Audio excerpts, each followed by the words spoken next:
Doctor Rajani Priyadarshini గారు, Rajani fertility centre founder. నమస్తే ma'am. నమస్తే అండి. ఎలా ఉన్నారు మ్యామ్? All well. సో అంటే ఇక్కడ వరకు రావడానికి కారణం ఇన్ఫర్టిలిటీ ప్రాబ్లమ్స్ ఎక్కువ అయిపోతున్నాయి. సో ఆ ఐవీఎఫ్ సెంటర్లో ఎక్కువ అయిపోతున్నాయి. అంటే ఇన్ఫర్టిలిటీ ప్రాబ్లమ్స్ ఎక్కువ ఎందుకు అవుతున్నాయి అసలు ఇప్పుడు ప్రజెంట్ ఈ జనరేషన్లో? Okay, so infertility day by day increase అవుతుంది.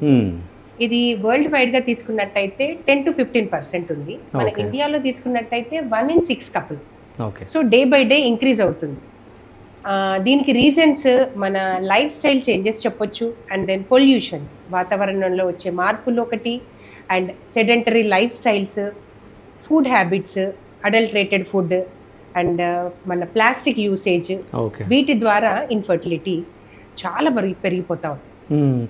అంటే ఇది ఇన్ఫర్టిలిటీ పెరిగిపోతుంది అంటే న్యాచురల్గా పిల్లలు ఎందుకు పుట్టట్లే అన్నా కానీ ఇదే రీజనా, ఇంకా వేరే రీజన్ ఏదన్నా ఉంటుందా? అదే కదా, ఇవన్నిటి వలన మనకి ఇంతకు ముందు అంటే ఆ పాతకాలంలో ఉండే ఎగ్ రిజర్వే తీసుకోండి, మగవాళ్ళల్లో వీర కణాలు తీసుకోండి, ఆ విధంగా ఉండట్లేదు ఇప్పుడు.